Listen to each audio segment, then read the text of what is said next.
Still unclear whether Chris Paul will play for the Rockets. Houston struggled in the second half of the Game 6 loss. In games 1 through 5, CP3 was their leading scorer in the second half with 13 points per game.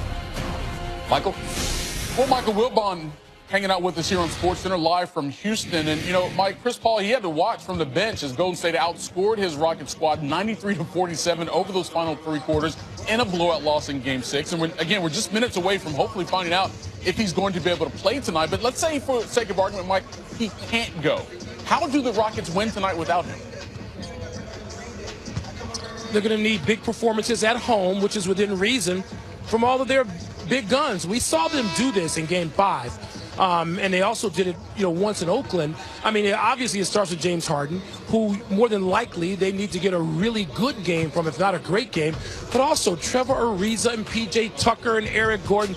These guys are more than capable. And I think I know that they are encouraged by what they did in the first half, Michael, of Game 6. Now, it didn't work out well for them, but I think they saw something about the way they can play. Obviously, it's going to be harder to sustain that for an entire game, but they are at home.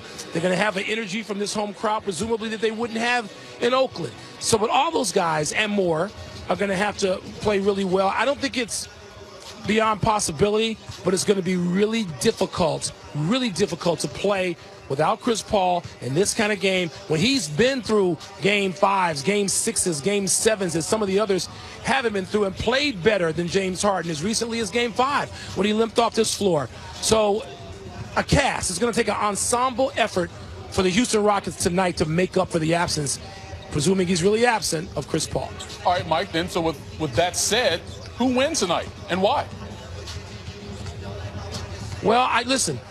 I mean, Chris Paul being out is really unfortunate for basketball connoisseurs, Michael, people who want to watch the best 2 teams in the regular season, and these were the best 2 teams, play each other at full strength or something close to it. And Andre Iguodala missing is important to Golden State. Let's not understate that.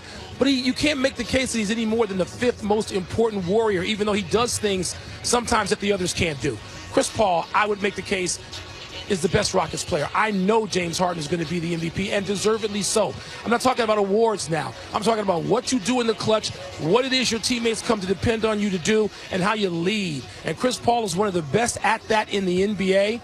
And it's a shame we're not going to be able to see him, but we're not. And if we do, it's going to be in some attempted maybe Willis Reed role, a limited role. Everybody you talk to who's had this injury says you can't cut on a bad hamstring no matter how you wrap it. You can't shoot it up. There's not much you can do. So without Chris Paul out there looking like Chris Paul, it's just hard for me to pick the Rockets. I see Golden State, winning tonight, whether it's close or really close or overtime by some means.